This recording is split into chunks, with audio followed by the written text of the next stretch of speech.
இன்றைக்கி நம்ம எங்கே வந்திருக்கோம்னு பார்த்தீங்கன்னா இந்த மலை ட்ரெக் பண்ணுறதுக்கு தான் வந்திருக்கோம். மலை வரும் பாருங்க. 2 1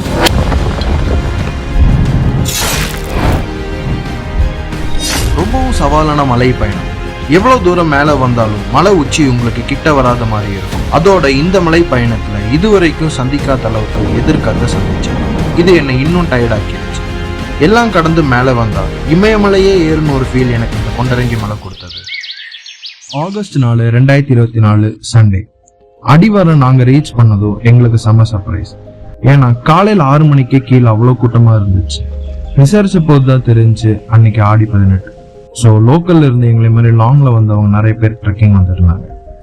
ஸோ கொஞ்சம் கூட டைம் வேஸ்ட் பண்ணாமல் எங்கள் ட்ரெக்கிங்கை ஸ்டார்ட் பண்ணிட்டோம். ஸோ ஹே காய்ஸ், இப்போ நம்ம எங்கே இருக்கோம்னு பார்த்தீங்கன்னா கொண்டரங்கி மலைக்கு வந்திருக்கோம். இப்போ ஒரு 10% ஏறி இருப்போம். கீழே விஷுவல்ஸ் பார்த்துருப்பீங்க. 10% ஏறி இருப்போம். இனி மீதி அவ்வளோ தூரம் போகணும். இதில் பார்க்குறதுக்கு ரொம்ப சிறுசாக தான் தெரியும். நான் போக போக தான் அதோட இன்டென்சிட்டி எப்படி இருக்குன்னு தெரியும். ரீசெண்ட் இயர்ஸ்ல சம்மர் ட்ரெண்டிங் ட்ரெக்கிங் லொகேஷனா கொண்டரங்கி மாறி இருக்கு. எங்களை மாதிரி நிறைய பேர் லாங்ல இருந்து ஒரு டீமா வந்திருந்தாங்க. ஏன் இவ்வளவு இன்ட்ரெஸ்ட் எல்லாத்துக்கும்னா, நீங்க கிட்டத்தட்ட 70 to 80 டிகிரி ஸ்டீப்ல ஹெவி விண்ட்ல ட்ரெக்கிங் பண்ணிட்டு இருப்பீங்க. அந்த எக்ஸ்பீரியன்ஸ்க்காக தான் நானும் இங்க வந்திருக்கேன். அண்ட் என் கூட ஹாய் ப்ரோ, வந்திருக்கிறாரு. நல்லா இருக்கும் பேசுகிறோம். இந்த காற்றடிக்கிறதுனால அது கேட்கவே எனக்கு தெரியல ப்ரோ. ஸோ இப்போ கீழே இருந்து ஏறி ஒரு 15 மினிட்ஸ் ஆகிருக்கும். ஒரு 20% கவர் பண்ண மாதிரி இருக்குது. இது முடியும் உங்களுக்கு ஸ்டீப்பாக போகாது, ஃப்ளாட்டாக போகும். நீ போக போக தான் ஸ்டீப்பாக போகும் சொல்கிறேன்.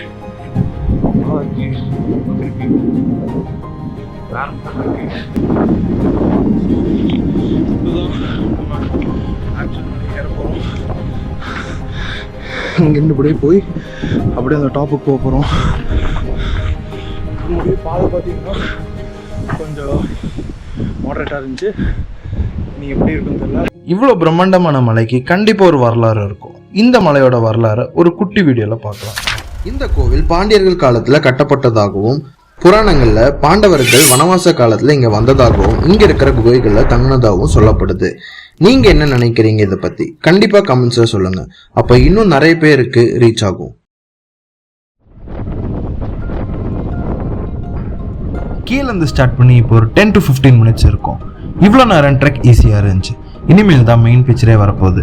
ஏன்னா நாங்கள் கிட்டத்தட்ட 60 to 70 டிகிரி ஸ்டீப்பில் ட்ரெக் ஸ்டார்ட் பண்ண போகிறோம். இதில் ஹெவி விண்ட் வேறு. எதுவும் மைண்டில் வைக்காம முன்னோக்கி போகும்.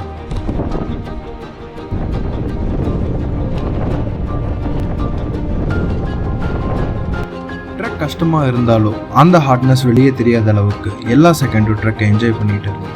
பட் கொஞ்சம் தூரத்துக்கு அப்புறம் என்ஜாய்மெண்ட் கம்மியாகி ஸ்ட்ரகிள் ஸ்டார்ட் ஆயிடுச்சு. அந்த ஸ்ட்ரகிளே இந்த காற்று தான் நம்மளை தூக்கி போடுற அளவுக்கு இருந்துச்சு. இந்த கம்பி பிடிக்கிறதுக்கு மட்டும் இல்லைனா இங்கே ட்ரெக் பண்ணுறதை நினச்சி கூட பார்க்க முடியாது. ஏன்னா சில இடங்களில் நம்ம எட்ஜில் நடந்து போகிற மாதிரி இருக்கும். அப்போ இந்த கம்பி பிடிக்கிறதுக்கு இல்லைனா அவ்வளோதான். பட் எவ்வளோ கஷ்டமாக இருந்தாலும் அம்மாக்கள்லேருந்து வயசானவங்க முடியும் மனசை உறுதிப்படுத்தி எவ்வளோ நேரமானாலும் பரவாயில்ல மேலே இருக்கிற மல்லிகார்ஜுன சாமியை வழிபடுத்தணும்னு உறுதியாக ஏறுறாங்க. கடவுள் கூட சேர்ந்து நம்ம பயணத்தை சேஃபாக இருக்கணும்னு கீழே இருந்து மேலே வரைக்கும் இந்த ஐயா தான் நமக்கு கம்பி அமைச்சு கொடுத்துருப்பாரு. சில இடங்களில் ரொம்ப கஷ்டமாகவும் அபாயமாகவும் இருக்கும். அங்கே உங்களுக்கு மலை ஏறுறதுக்கு ஒரே உதவி இந்த கம்பி கைப்பிடிகள் தான். அந்த நேரத்தில் ஐயாவுக்கு எவ்வளோ நன்றி சொன்னாலும் பத்தாது.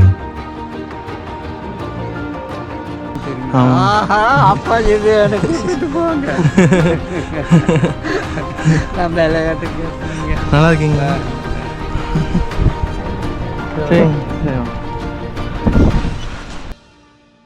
ஒரு மணி நேரம் கழிச்சு ட்ரெக் பண்ணி மலையோட 90% ஹைட் வந்துட்டோம். நம்ம மல்லிகார்ஜுனர் கோவிலுக்கு வந்துட்டோம்.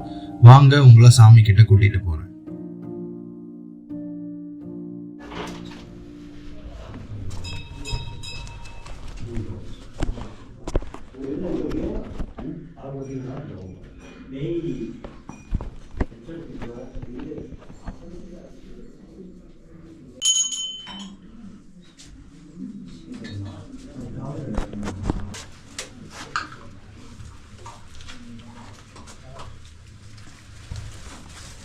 பின்னாடி போட்டிருக்காரு.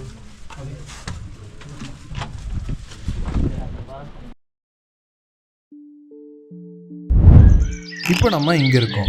இங்கேருந்து நம்ம இப்போ இங்கே போகணும். மலை உச்சிக்கு போகிறது தான் செம்ம அட்வென்ச்சரே. வாங்க இப்போ நம்ம அங்கே போகலாம். ஸோ இப்போது கீழே சாமியை கும்பிட்டு இப்போ மேலே டாப்புக்கு போகிறோம். நம்மளோட டாஸ்கே இந்த மலையோட உச்சிக்கு போகிறது தான். இப்போ உச்சி நோக்கி போகிறோம். காற்று கொஞ்சம் கம்மியாக இருக்குது. இப்போ தான் ரெக்கார்ட் பண்ண ஆரம்பிச்சிருக்கேன். இவ்வளோ நேரம் வாய்ஸ் ஓவர் மட்டும்தான் இருக்கும். ரீசன் என்னன்னா காற்று பயங்கரமாக இருக்குது. ஸோ மேலே போயிட்டே இருக்க வேண்டியது தான். உச்சிக்கு போகிறது தான் நெக்ஸ்ட்டு டாஸ்கே. இப்போ அந்த உச்சிக்கு தான் போக போகிறோம். நம்ம இன்னும் ஒரு 10 நிமிஷம் ட்ரெக் பண்ணால் முடிஞ்சு.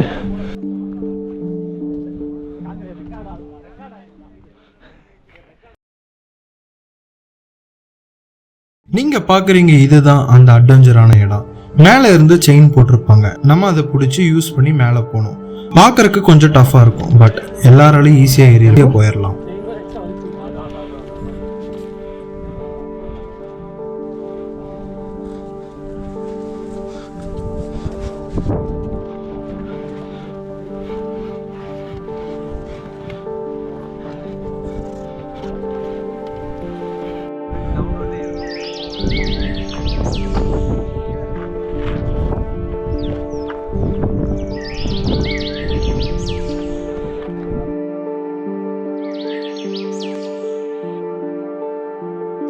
உச்சிக்கு வந்துட்டோம். மேலே ஒரு சிவலிங்கம் இருக்கு. மேலே வந்தவங்க எல்லாரும் வழிபட்டு ரெஸ்ட் எடுத்துட்டு இருந்தாங்க. உச்சியில ஒரு ஊசியோட முனையில நிக்கிற ஃபீல் இருந்துச்சு. கீழே அவ்வளோ பிரம்மாண்டமா இருந்த மலையை மேலே உச்சியிலிருந்து கீழே பார்த்தா எல்லாம் சின்னதா தெரிஞ்சுச்சு. இதுல இருந்து நான் ஒன்று புரிஞ்சுக்கிட்டேன். எல்லாமே ஸ்டார்ட்ல இருந்து பார்த்தா கஷ்டமா தான் இருக்கும். ஒன்ஸ் மேலே வந்துட்டா திரும்பி வந்த வழி ரொம்ப குட்டியா தெரியும். கொண்டரங்கி மலை என்னோட பக்கெட் லிஸ்ட்டை கம்ப்ளீட் பண்ணிட்டேன். எனக்கு ரொம்ப பிடிச்சிருக்கு. கண்டிப்பாக இன்னொரு டைம் வருவேன். அப்போ மறக்காமல் இன்னொரு வீடியோவும் போடுறேன். உங்களுக்கு இந்த வீடியோ பிடிச்சிருந்தா கண்டிப்பாக கமெண்ட்டில் சொல்லுங்கள். எனக்கு ஒரு மோட்டிவேஷனாக இருக்கும். And this is Ashwin and see you in another video. மறக்காமல் சப்ஸ்கிரைப் பண்ணுங்கள். பாய்.